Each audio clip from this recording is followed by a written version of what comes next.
le soleil apparaîtra dans ma vie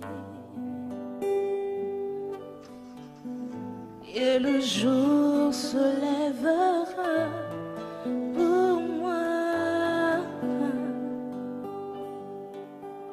et j'attendrai toujours là.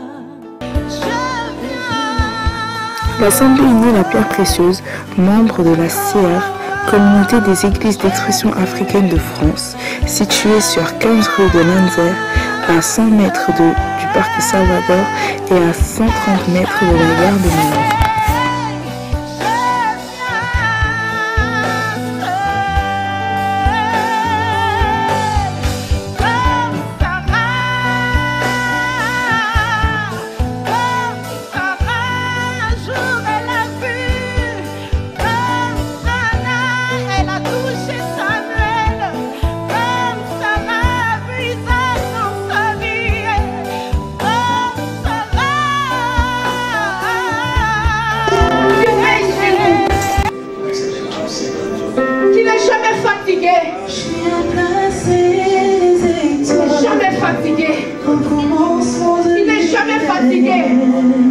Il n'est jamais fatigué. Il est toujours vigoureux. Il a toujours de la force pour nous. Alléluia. Alléluia. Si tu n'as pas encore parlé, qu'est-ce qu'on serait sans lui? Peut-être sans lui, moi je serais déjà morte. Alléluia. Avant qu'Abraham ne fût tué, peut-être sans lui, je serais déjà morte.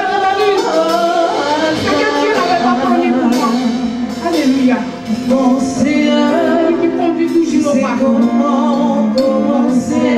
Alléluia. À faire naître en moi tes louanges. Alpha, Oméga, Alpha, Oméga, le Dieu de tout temps, qui conduit mes pas. Alpha, Oméga. Tous les jours, Seigneur. Tu nous conduis tous les jours, Seigneur. Alpha, Oméga. Tu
donné à Jésus.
Mon thème de ce matin, n'étais-je pas dit?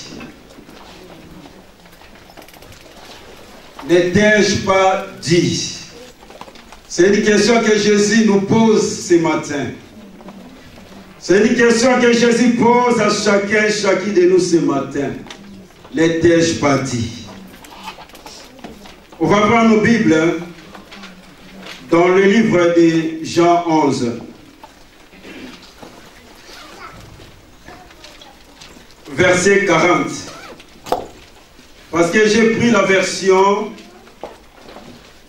français courant 97 où la Bible est de l'Aventure. J'ai beaucoup aimé parce que c'est une question que Jésus nous pose ce matin. N'étais-je pas dit? Jean 11, verset 40.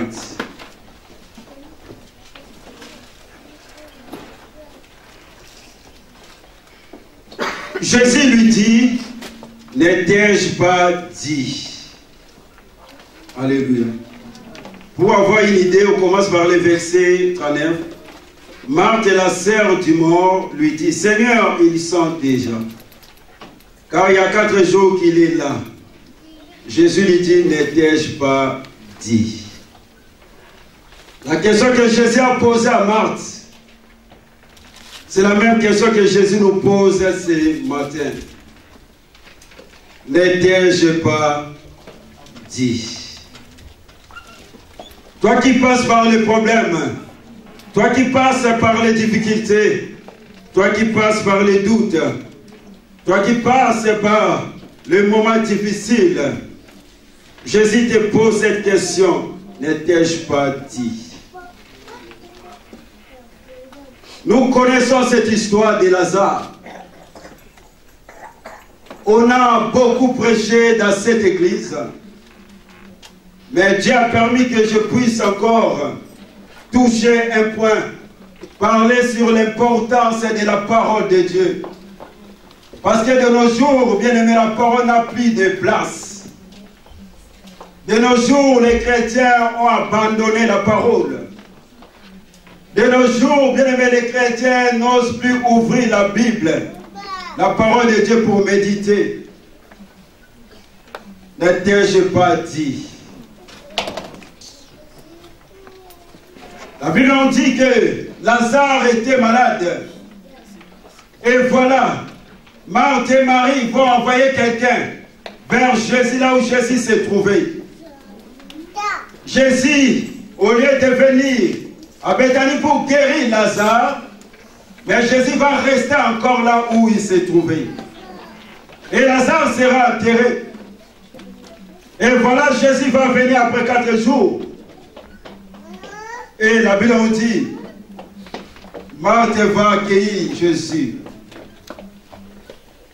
Et Jésus va dire à la famille, on va aller au tombeau de Lazare. Et voilà devant le tombeau de Lazare. Et Jésus va ordonner qu'on puisse enlever la pierre qui était devant le tombeau de Lazare. Et Marthe va dire à Jésus, Seigneur, il sent déjà, parce qu'il est là, ça fait 4 jours. Et Jésus va élever le ton, va rappeler à Marthe, n'étais-je pas dit? Pourquoi? Parce que Marthe avait oublié la parole. Pourquoi? Parce que Marthe avait oublié ce qui était nécessaire. Parce que Marthe avait oublié, bien aimé, ce qui était priorité. Aujourd'hui, dans la vie des chrétiens, la parole n'a plus de place. Jésus va dire à Marthe, n'étais-je pas dit? Bien aimé, Dieu ne t'a jamais dit quelque chose. Dieu nous a dit des choses. N'étais-je pas dit? Comment Marthe n'a pas compris la parole? Comment Marthe n'a pas saisi la parole? Comment Marthe n'a pas gardé cette parole? N'étais-je pas dit? C'est la même question que Dieu nous pose ce matin. N'étais-je pas dit mire? N'étais-je pas dit pierre précieuse? Or, cette parole que Jésus l'avait déjà dit à Marthe, Jésus l'avait déjà dit bien avant. Et voilà Marthe, devant le problème, elle va oublier cette parole. Bien aimé, la souffrance et les difficultés peuvent nous amener à oublier ce qui est nécessaire dans nos vies. Peuvent, bien aimé, nous amener à oublier ce qui est priorité dans notre vie. C'est la parole qui est très importante. Aujourd'hui, beaucoup ne connaissent plus la valeur, l'utilité de la parole de Dieu. Combien de fois nous sommes comme Marthe? Nous oublions la parole que Jésus nous adresse. Or, cette parole doit être notre fondement. Or, cette parole doit être notre bien-aimée priorité. Or, cette parole doit être notre base. Jésus-Christ dans le désert, face bien à la tentation. Jésus-Christ dans la famine, face au Satan. La Bible dit Jésus va lui dire, il est écrit. Parce que Jésus, bien aimé, la parole avait place à Jésus. La parole était priorité dans la vie de Jésus. Jésus était capable de résister face à Satan. Il va dire à Satan, il est écrit. Ces 3 petits mots, bien qui sont une arme puissante pour résister face à l'ennemi. Comment vas-tu résister face à Satan si tu n'as pas la parole à toi? Comment vas-tu résister, bien aimé, face à la tentation si la parole n'est pas à toi? La parole de Dieu, c'est très important. Jésus connaissait la parole. Et la parole avait la place dans la vie de Jésus. C'est pour cela que l'apôtre Paul nous dit que la parole de Dieu habite en nous abondamment. La parole doit habiter, demeurer dans nos vies. La parole de Dieu.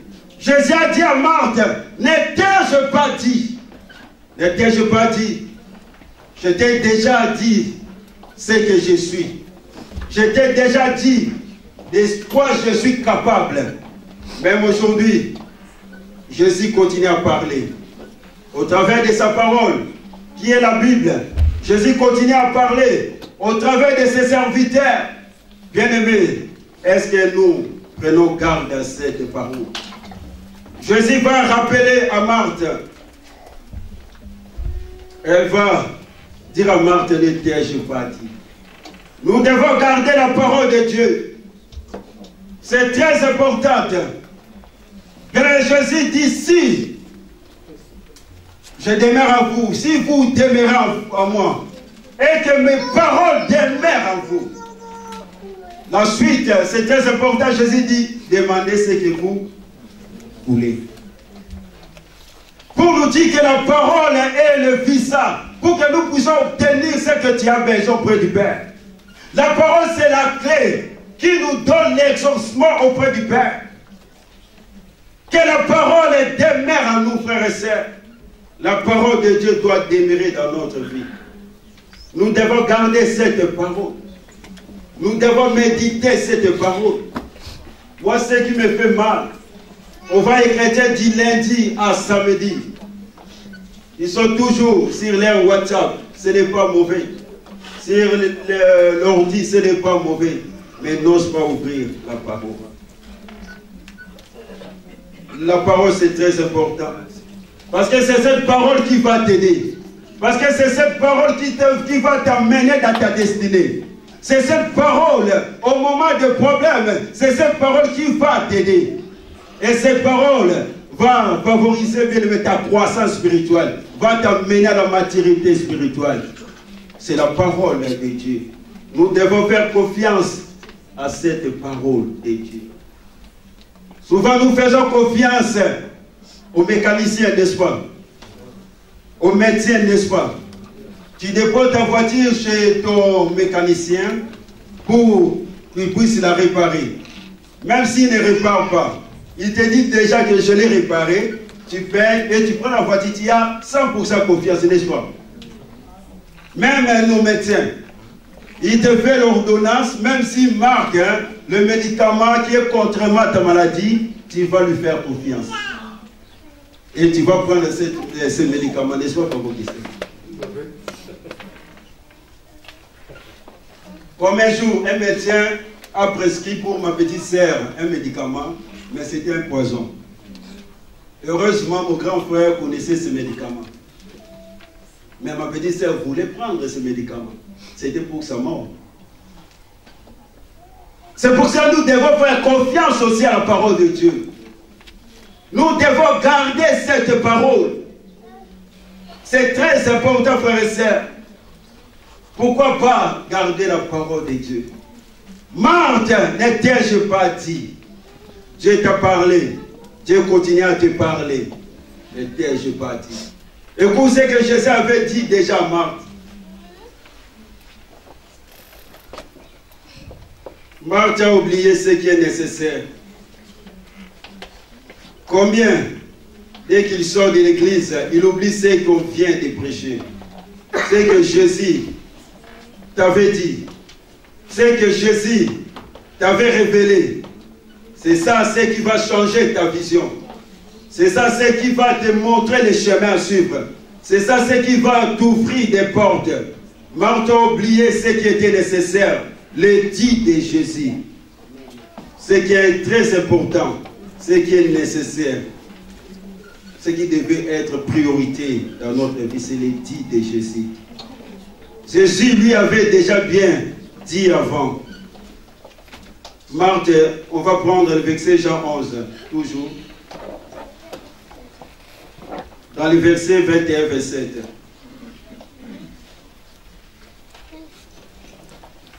Frère, Dieu, si tu peux balancer.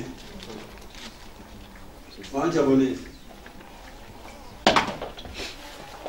Jean 11, verset 21, verset. Écoute ce que Jésus lui avait déjà dit quand ils se sont rencontrés pour la première fois. Jean 11, du verset 21 au verset 27. Je lis la parole au nom de Jésus. Marthe dit à Jésus, Seigneur, si tu eusses été ici, mon frère ne serait pas mort. Mais maintenant, même je sais que tout ce que tu demanderas à Dieu, Dieu te l'accordera. Jésus lui dit, ton frère ressuscitera. Je sais, lui répondit Marthe, qu'il ressuscitera à la résurrection au dernier jour. Jésus lui dit, je suis la résurrection et la vie. Celui qui croit en moi vivra, quand même il sera mort. Et quiconque vit et croit en moi ne mourra jamais. Crois-tu cela? Verset 27. Elle lui dit, oui Seigneur, je crois que tu es le Christ, le Fils de Dieu qui devrait venir dans le monde. Amen. Marthe a oublié les dits de Dieu. Quand je parle des dits de Dieu, c'est la parole de Dieu. Jésus l'avait déjà dit. Jésus l'avait déjà montré le chemin de sortie des problèmes, de sortie de se plaire. Mais Marthe n'a pas saisi la parole de Dieu, n'a pas gardé cette parole dans son cœur. Elle a négligé la parole de Dieu, elle a oublié. Et là, Jésus va encore la rappeler. Parce que la première fois, c'est ce qu'on vient de lire. Jésus lui a dit, je suis. Marthe, dans tes difficultés, moi je suis. Je suis le chemin. Je suis la vie. Je suis la résurrection. Je suis la guérison. Je suis l'élévation. Je suis le mariage. Je suis tout ce que l'homme cherche sur la terre. Je suis. Et voilà Marthe, devant le tombeau de Lazare. Marthe va douter. Or, Marthe, elle a dit à Jésus, oui Seigneur, je le crois. Mais voilà le problème est venu. Voilà devant le tombeau de Lazare. Marthe va dire à Jésus, il sent déjà. Il sent déjà. Marthe va douter de la parole de Dieu. Or, la parole que Jésus lui avait dit, malgré tout, Marthe avait dit oui, mais dans son cœur, cette parole n'a pas pris racine. N'a pas pris racine. Beaucoup sont des chrétiens émotionnels. Quand on prêche, oui, oui, oui, dès qu'ils sortent de l'église, c'est fini. Marthe a dit à Jésus, oui, je crois, oui, je sais, oui. Et voilà le problème. Cette parole n'avait pas de place dans sa vie. La parole de Dieu a de la place dans ta vie. La Bible nous parle, bien aimé, sur la parabole du semin. La Bible nous dit qu'il y avait 4 terrains. Et il y a la semence qui tombe sur la pierre. La Bible nous dit, ce sont des chrétiens qui reçoivent la parole avec joie. Avec joie.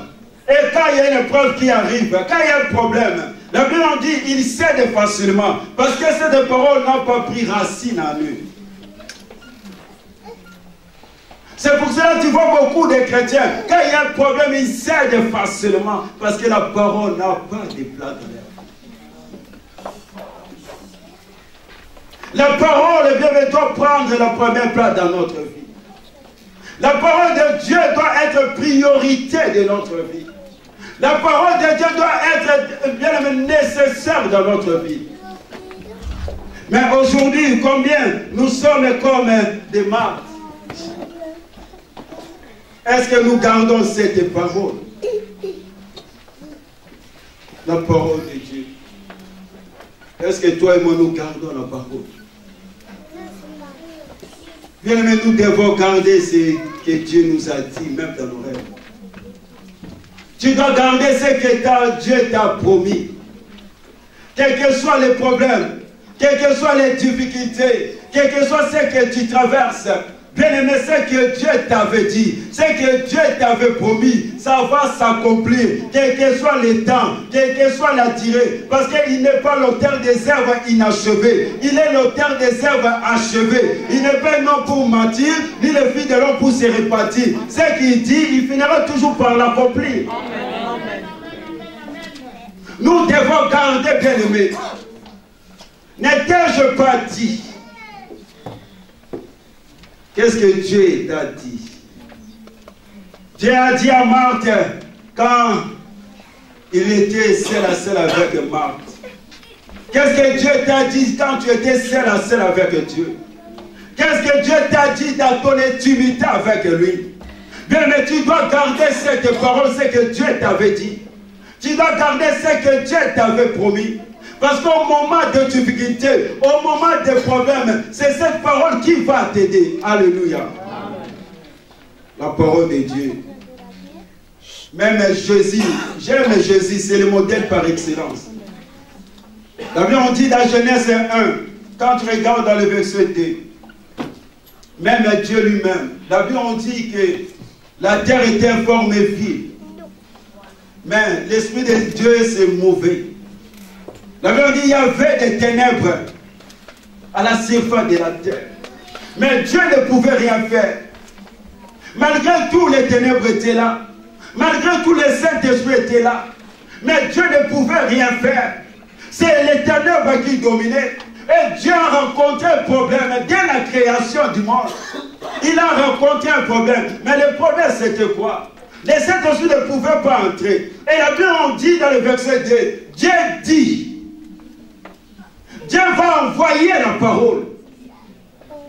Et la parole, quand la parole va sortir, la Bible dit, le Saint-Esprit va saisir cette parole. Et le Saint-Esprit va entrer en action. Et la Bible dit, la lumière soit, la lumière vit. Bien aimé, quand tu n'as pas la parole de Dieu, le Saint-Esprit ne peut pas agir. Le Saint-Esprit agit seulement là où il y a la parole. C'est pour ça que tu verras même dans la famille de Corneille, quand Pierre a prêché, la Bible dit, le Saint-Esprit est descendu.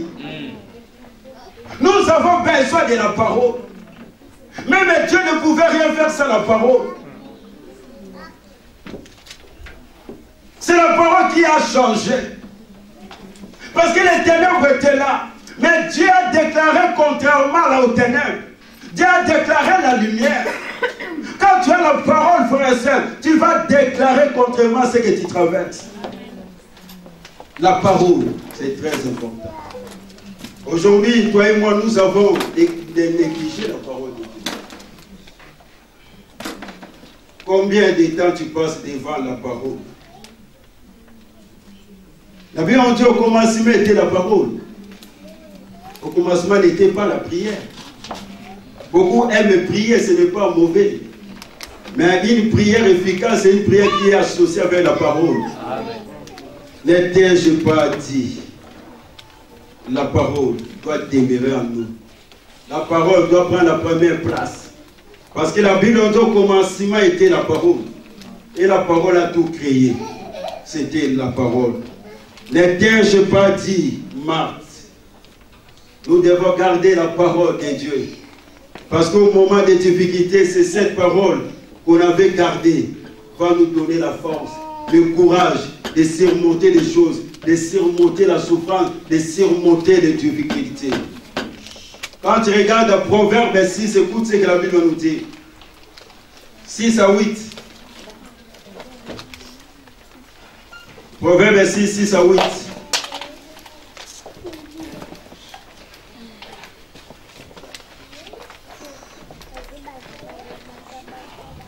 Va vers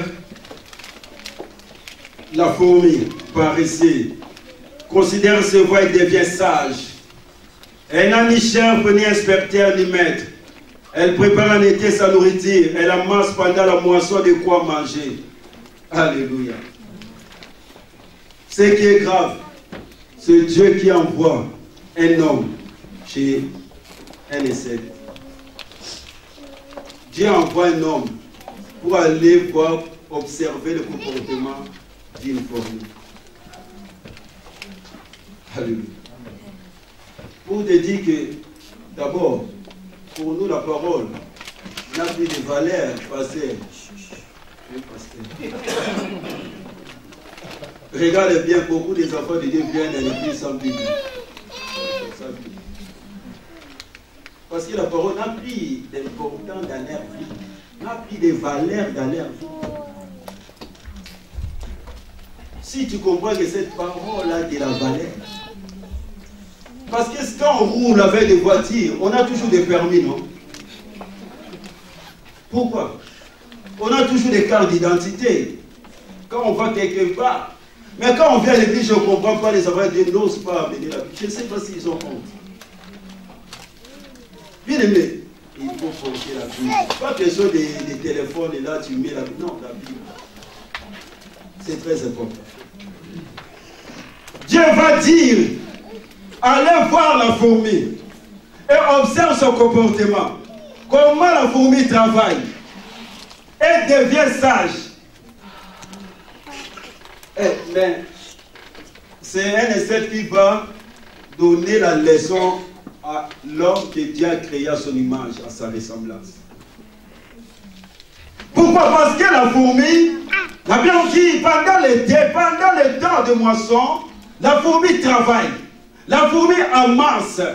Bien, mais la fourmi garde. Parce que la fourmi sait que pendant l'hiver, elle ne peut pas travailler. Pendant les moments de difficulté, elle ne peut pas travailler, elle ne peut plus amasser, garder, stocker la provision dans sa vie. Et pendant l'hiver, elle va utiliser ce qu'elle avait gardé, stocké. C'est pour cela que tu verras même, bien aimé, Joseph, hein, quand il a reçu la révélation du songe, bien aimé, des pharaons. La Bible nous dit, Joseph va faire quoi? Il va ouvrir des dépôts et il va amasser des grains. Et au moment de la famine, il va ouvrir, bien aimé, des dépôts.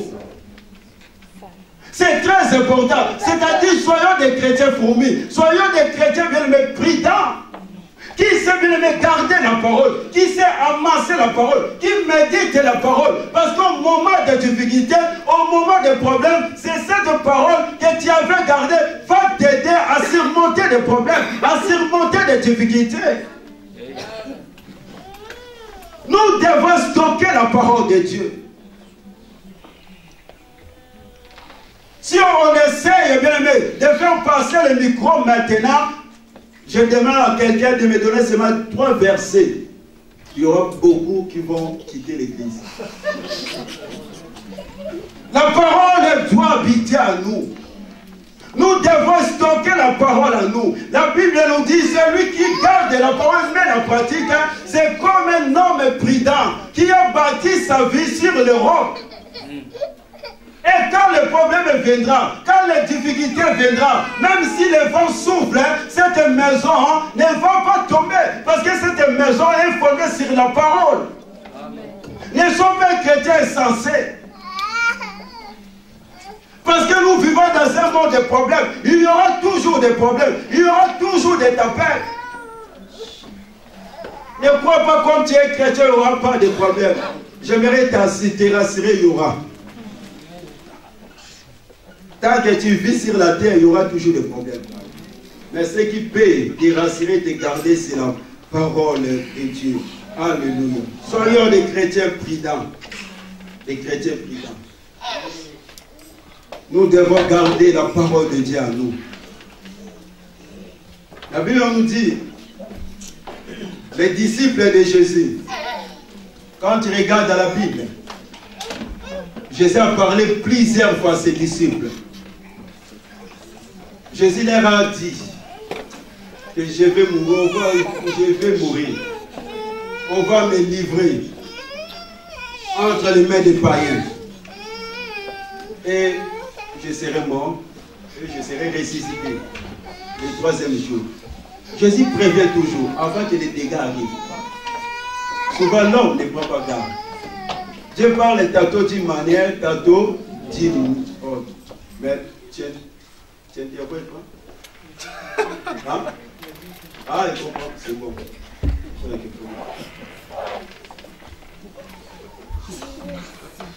Écoute bien, écoute-moi. Non, ne sois pas dans la distraction. Parce qu'il devait interpréter mon bien-aimé qui parle anglais. Et Jésus, dans Marc 8, 31, 32, frère, si tu peux balancer. Quand tu regardes dans Marc 8, 31, 32, quand tu regardes pour ceux qui écrivent, dans Marc 10, 33, 34, tu veux prêcher quoi? Tu regardes encore dans Marc 14, 41. Je donne les versets après tu balances. Tu regardes dans Luc 9, 22. Tu regardes dans Luc 18, 31, 32.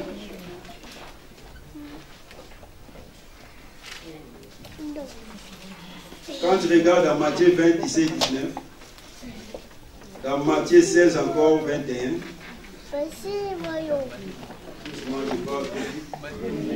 ah bon? Que Dieu me fasse grâce. Marc 8, 31, 32. Marc 10, 33, 34. Marc 14, 41. Là, c'est bon. Luc 9, 22. Luc 18, 31, 33. Dans Matthieu 20 maintenant. 17 à 19. Matthieu 16, 21. Et Matthieu 17 à 22.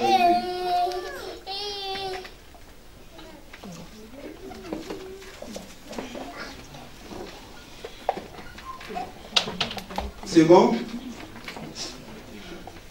Vous devez être fort addict. Nous en Afrique, c'était comme ça. Le prof il dit, pas, tu soulèves les stylos. Pas, tu écris. Il faut capter là. Ici, vous avez de la facilité.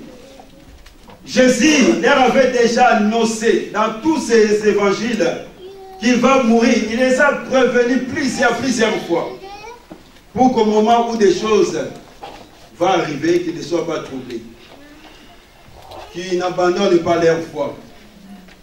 C'est pour ça qu'à Jacques 14, il va leur dire que votre rien ne se trouve point. Croyez en Dieu, croyez en lui. Jésus prévient toujours avant que les dégâts arrivent. Mais l'homme ne prend pas garde. Mais les disciples de Jésus leur avaient dit, on va voir quand Jésus va mourir. Quand Jésus leur a parlé, Jésus les a prévenus. Au lieu de prendre garde à cette parole de Jésus, mais ils vont négliger la parole. La parole n'avait pas de place dans leur vie. La parole n'a pas pris racine dans leur vie. Ils vont négliger la parole de leur maître. Et voilà quand Jésus va mourir. La Bible dit dans Jean 21, 3, Pierre va dire aux disciples, je vais aller pécher. Et les disciples vont suivre Pierre. Et ils vont quitter Jérusalem. Ils vont aller pécher. Quand la parole de Dieu n'est plus en nous, bien on a la facilité. Quand la parole de Dieu n'est plus priorité dans notre vie, on a la facilité de retourner dans des choses que nous avons déjà voulu. On a la facilité de retourner dans le monde. C'est pour cela que tu verras beaucoup de chrétiens, bien aimés, comme la parole n'a pas de racines dans leur vie, ils vivent comme des païens. Ils retournent dans le monde. Et ces jours-là, Pierre va aller pécher. La Bible nous dit, bien aimé, ils ne vont rien prendre.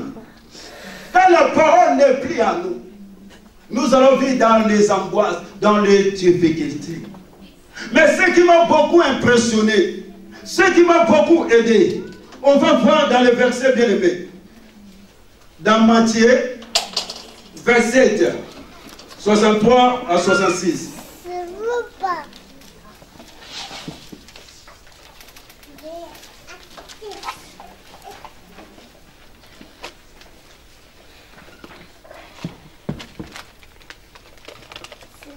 Matthieu 27.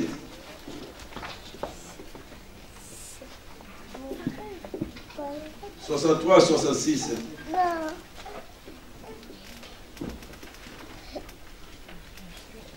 Le lendemain, voilà par 70, qui était le jour après la préparation, les principaux sacrificateurs et les pharisiens allèrent ensemble auprès de Pilate et dirent, Seigneur, nous nous souvenons que cet imposteur, il a dit quand il vivait encore, après 3 jours, je ressusciterai. Ordonne donc que les sépulcres soient gardés jusqu'au 3e jour, afin que ses disciples ne viennent pas dérober le corps. Et dire au peuple, il est ressuscité de mort. Cette dernière imposture serait pire que la première. Pilate leur dit, vous avez une garde, allez garder-les comme vous l'attendrez. Ils s'en allèrent et s'assurèrent du sépulcre au moyen de la garde après avoir scellé la Pierre. Alléluia. Ce qui fait mal, les gens qui étaient dans les cercles de Jésus, les gens que Jésus faisait confiance, ils n'ont pas cru à la parole de leur maître. La parole n'a pas pris racine dans leur vie. Mais on voit les principaux sacrificateurs. On peut dire les ennemis de Jésus. Ceux qui étaient contre Jésus. Ils ont gardé la même parole que Jésus avait dit. Ils ont gardé ça. Quand Jésus est mort, ils sont allés voir Pilate en disant, cet homme de son vivant, il avait dit. Amen. Les païens qui ont gardé la parole. Ils se sont souvenus, ils ont fait confiance à cette parole, ils ont mis foi à cette parole. Ils vont dire à Pilate, il avait dit. Est-ce que tu gardes la parole? Ils se sont souvenus de ce que Jésus avait dit. Bien au moment des problèmes, au moment des difficultés, j'aimerais te dire, tu dois te rappeler de ce que Jésus t'avait dit. Tu dois te rappeler de ce que Jésus t'avait promis. Tu dois te rappeler. Qu'est-ce que Jésus t'avait dit? Aujourd'hui, tu vis dans le problème, tu ne sais plus. Tu es ballotté, tu es troublé. Or, Jésus t'avait déjà dit. Tu dois te rappeler.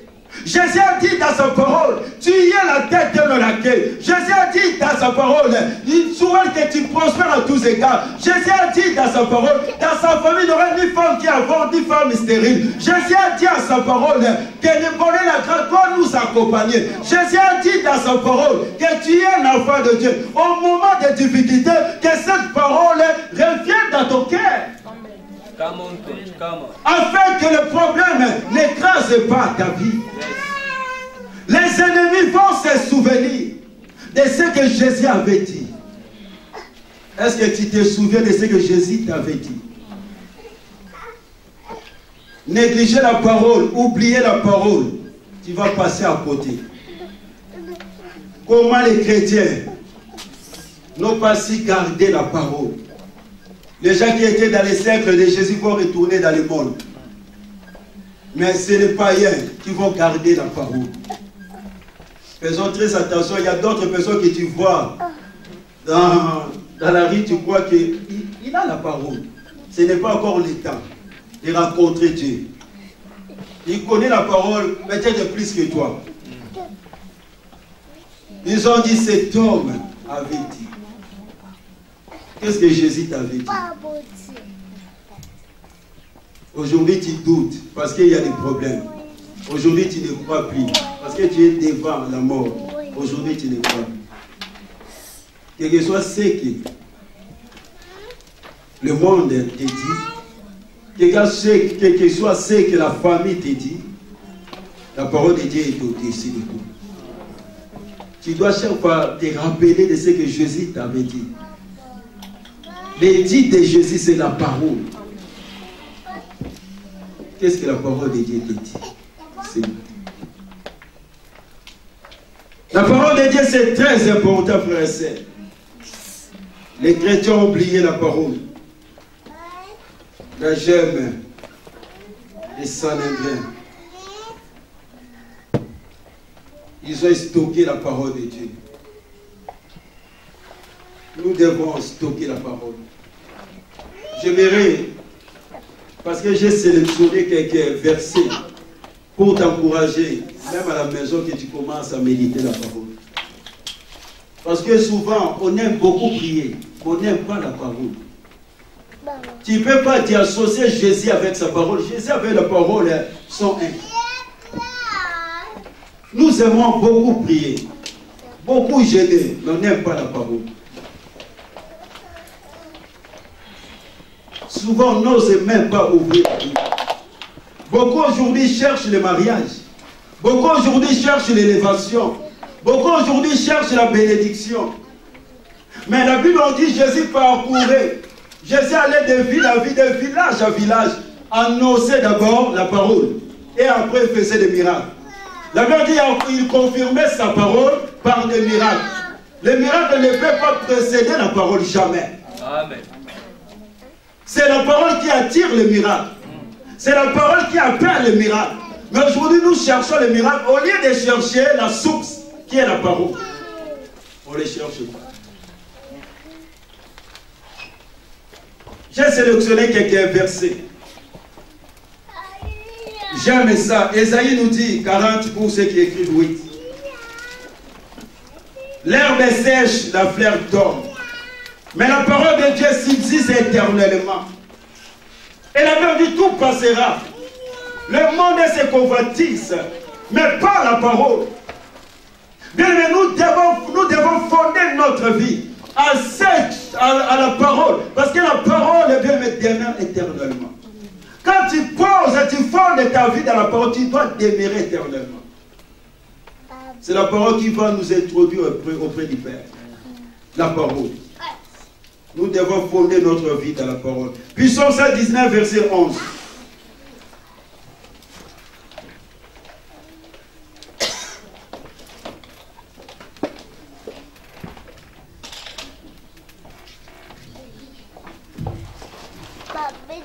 Puis Psaume 119, verset 11. La Bible dit, David qui dit, je serre ta parole dans mon cœur, afin de ne pas pécher contre toi. Et il dit dans le verset 57, ma part c'est de garder ta parole. Donc la parole de Dieu nous garde du péché. C'est pour cela que tu verras bien aimé Joseph dans la maison de Potiphar. Comme j'ai dit à la jeunesse, j'ai dit cette femme, quand Joseph entrait dans la maison, cette femme voulait faire tomber Joseph. Mais Joseph, bien aimé, a resté à résister. Pourquoi? Parce que Joseph connaissait la parole. Joseph avait la parole dans son cœur. Elle dit dans sa parole, quand tu vas regarder la parole, il dit, pourquoi je vais commettre ces si grands péchés devant toi? Parce que Joseph, la parole habitait en lui. Il n'a pas voulu bien le commettre, bien aimé, l'impudicité. Et Joseph va fuir, parce qu'il avait bien aimé la parole d'un Corinthien ici dans son cœur. C'est que l'apôtre nous dit, fuyez l'impudicité. Toi, l'impudicité, là, toi, tu viens. Au lieu de fuir, toi, tu viens. Tu viens embrasser l'impudicité. Joseph savait la parole, avait la parole, connaissait la parole. Il a dit dans ces situations, les versets appropriés, c'est de fuir. Parce que c'est marqué, il faut fuir. Il ne faut pas rester regarder la nudité de la femme de Potiphar. Il faut fuir. Amen. Joseph va fuir parce qu'il serrait la parole. Nous devons serrer la parole de Dieu dans notre vie. Puis Psaume 119, verset 105. La Bible dit, ta parole est une lampe à mes pieds et une lumière sur mon sentier. La parole de Dieu est claire.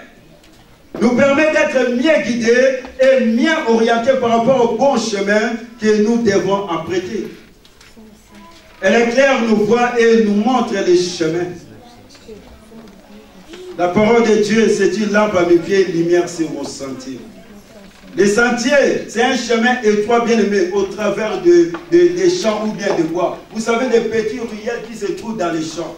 Souvent, c'est sur les chantiers, il y a beaucoup de serpents. Les serpents se tiennent là.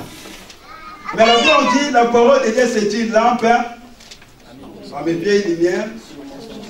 C'est-à-dire, quand tu as la parole va t'éclairer. Là où il y a des pièges, là où il y a des serpents, là où le diable est un piège contre toi, quand tu as la parole va t'éclairer. Attention, pas là, il y a les serpents.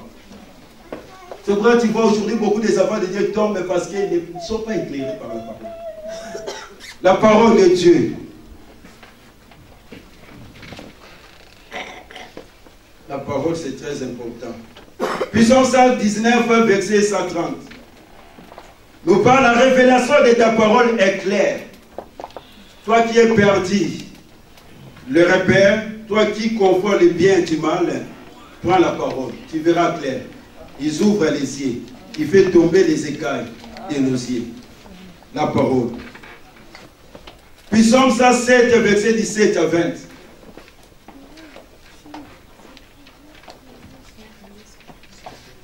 Puis Psaume 107.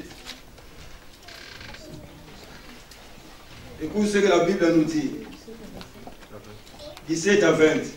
Les insensés par leur conduite coupable et par leur iniquité s'étaient rendus malheureux. Leur âme avait en horreur toute nourriture, et ils touchaient aux portes de la mort. Dans leur détresse, ils crièrent à l'Éternel, et il les délivra de leurs angoisses. Il envoya sa parole, et les guérit. Amen. Ils ont imploré Dieu, les insensés. Ils ont imploré Dieu dans leur détresse. J'aime Dieu. La Bible on dit, Dieu a envoyé la parole. C'est la parole qui les a guéris. Ce n'est pas la prière. C'est la parole. Donc la parole est la puissance de guérir ton vie. La parole délivre, la parole guérit. Bien aimé, il n'y a pas de délivrance à la parole. Les Saints-Esprits agissent seulement là où il y a la parole. Tu peux même être délivré sans la parole de Dieu. La parole les a guéris. Psaume 19, verset 8. La Bible dit, David qui dit, elle restaure l'âme. Restaurer veut dire réparer. Quel que soit ce qui est abîmé dans ta vie, dans ton couple, si tu fondes ta parole, ta vie sur cette parole, la parole va tout restaurer. La parole va tout réparer. Même toi qui as des blessures intérieures, fonde ta vie sur cette parole. Dieu va restaurer ta vie. Dieu va restaurer ton âme. C'est pour cela, la Bible nous dit, je souhaite que tu prospères à tous égards, pour prospère l'état de ton âme. Si l'âme n'est pas bien, tu ne peux pas prospérer. C'est pour cela, pose, mets la parole en toi. Ton âme sera guérie. Ton âme sera restaurée. Amen. Josué 1:8. C'est le verset que tout le monde aime, que tout le monde connaît. Elle bénit, elle donne du succès, la réussite. Amen. Un autre verset, Jean 6, 63. La Bible dit, la parole de Dieu est esprit et vie. Dieu est esprit ainsi que sa parole. Si tu as ou tu es fondé sur la parole de Dieu, aussi longtemps que la parole de Dieu ne tombe pas par terre, ta santé, ton couple ne tombera pas par terre. C'est très important de fonder notre vie sur cette parole. La parole de Dieu est esprit et vie. Bien aimé, on ne peut pas arrêter l'esprit. On ne voit pas l'esprit.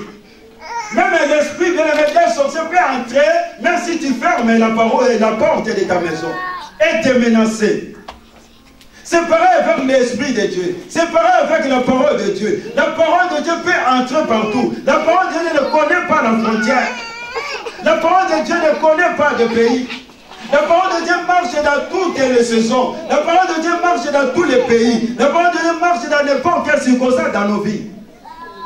La parole de Dieu, elle marche. Est esprit et vie.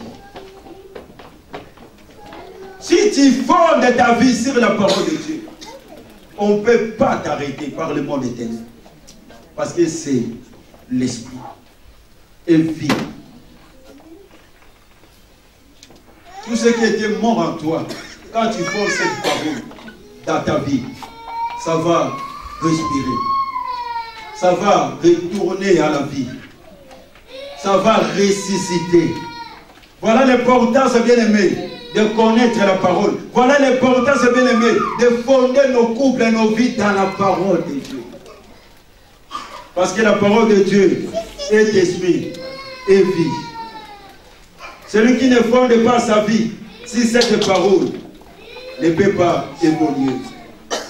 Hébreux 1:3 nous dit, il tient tout par sa parole. La parole. Tout est créé par la parole. Il soutient le monde par la parole. J'aime la parole. La Bible dit, il soutient tout par la parole. Si Dieu soutient l'univers entier par sa parole et nos petites vies, est-ce que Dieu est incapable d'agir? Tout c'est dans sa parole. si tu soutiens, la Bible on dit il soutient toutes les choses. Ta vie aussi est dans toutes les choses là. Il est capable de ces dieux-là. Il soutient dans sa parole. Cette parole n'est pas une revue. Cette parole, la Bible, n'est pas un journal, n'est pas bien aimé, une lettre de nos tantes, mais c'est le doigt de Dieu, c'est la parole de Dieu. Nous devons aimer cette parole. Nous devons vivre cette parole. Nous devons garder cette parole. C'est très important pour nous. Écoutez, on dit dans Proverbe 3D.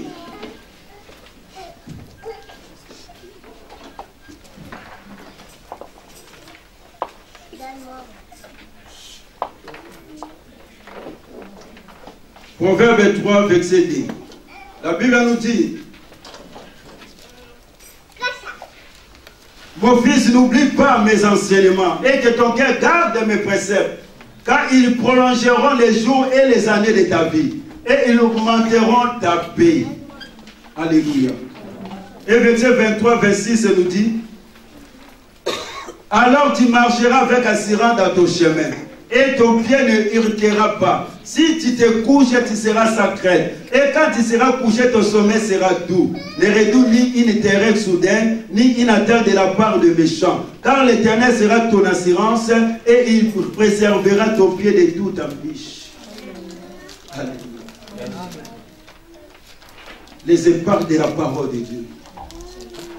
La parole de Dieu va prolonger les jours de ta vie, les années de ta vie. Bientôt nous sommes vers la fin de l'année, non? Les sorciers sont en train aussi de préparer. Hein?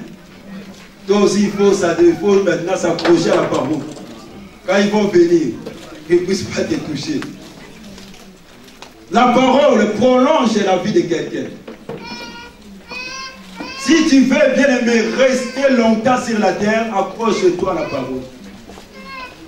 Et la parole amène la paix. Toi qui es troublé dans ta vie, fonde ta vie bien aimée dans cette parole. Tu auras la paix. Alléluia. Proverbe 4 nous dit, 5 à 6.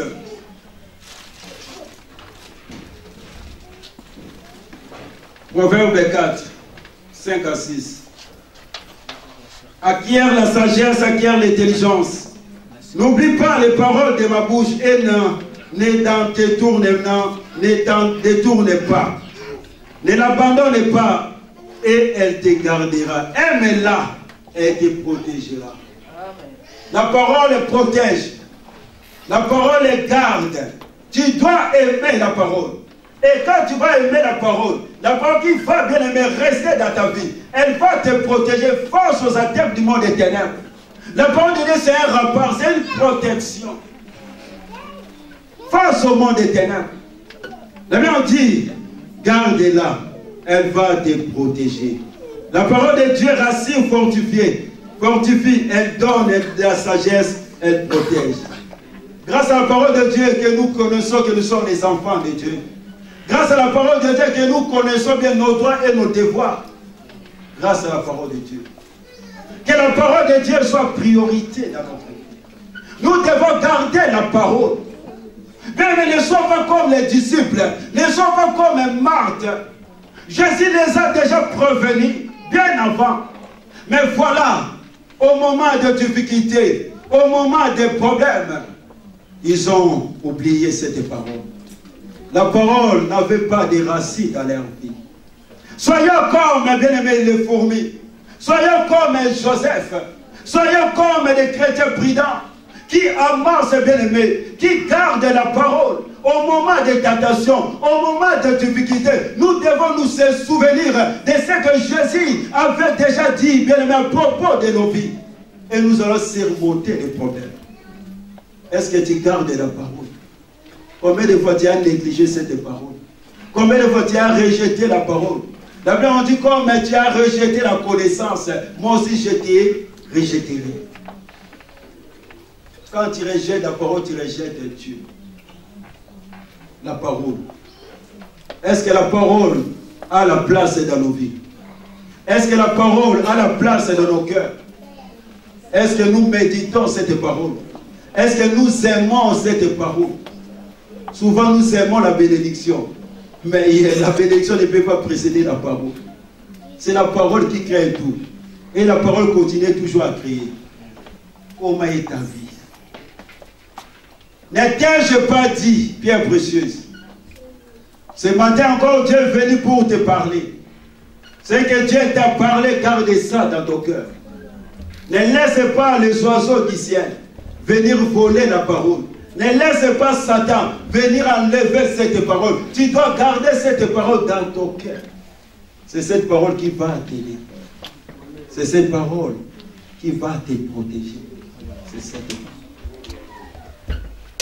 Souvent, nous gardons des choses qui ne sont pas utiles. Mais ce qui est utile, on ne les garde pas. Que Dieu nous fasse grâce, toi et moi. Que Dieu nous fasse grâce. Que nous soyons des chrétiens priants. Des chrétiens qui bâtissent leur vie bien-aimée sur les rocs. Des chrétiens qui bâtissent leur foyer bien-aimé sur la parole de Dieu.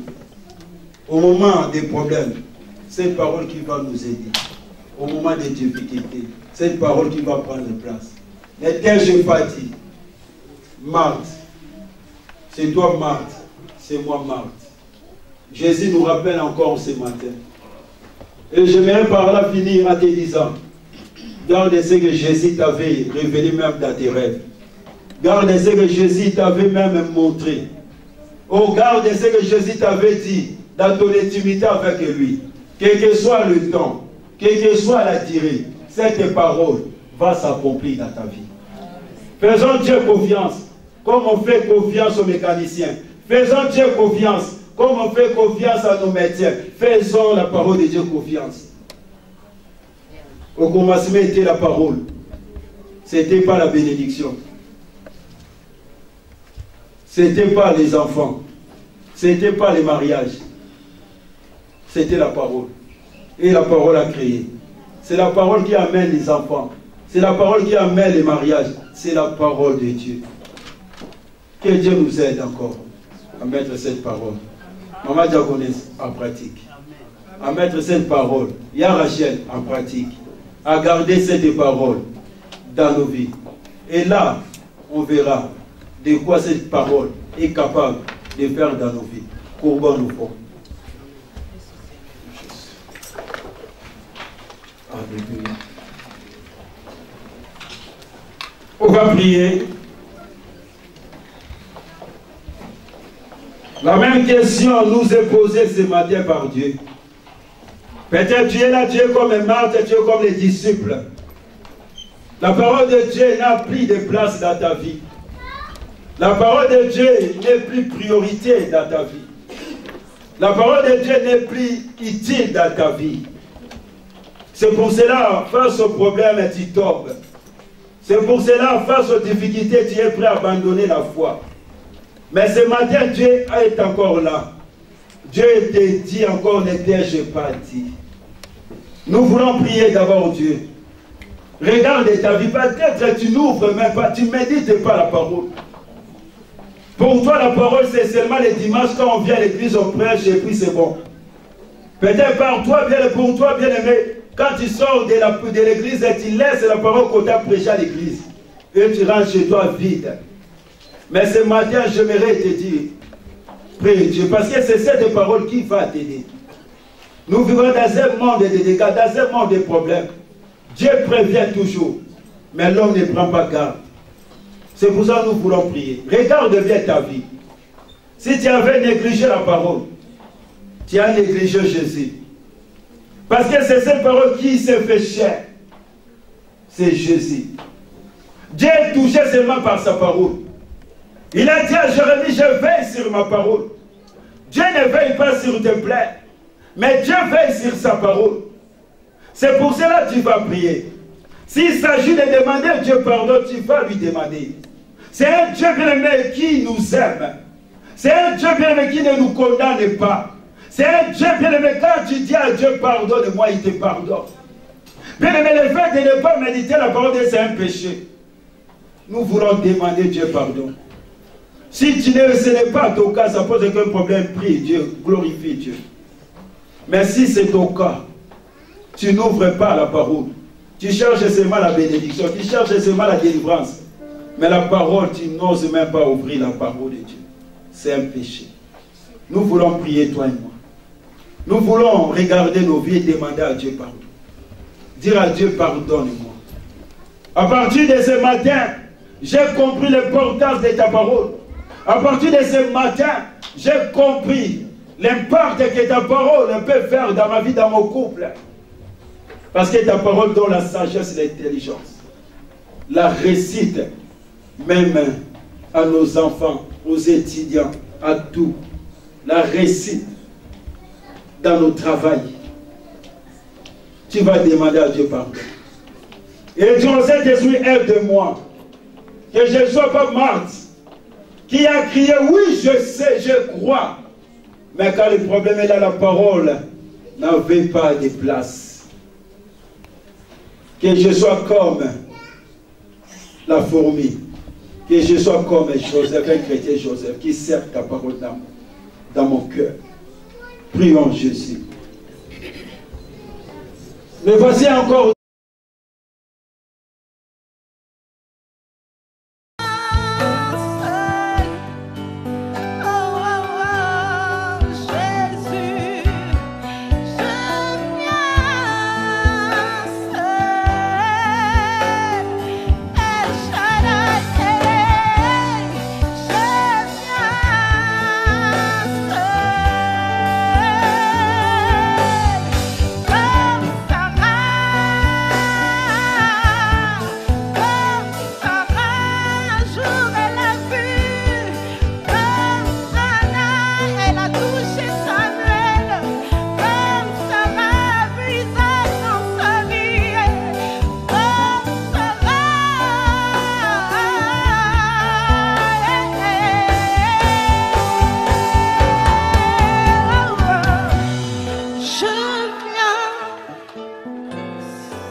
Comme le salut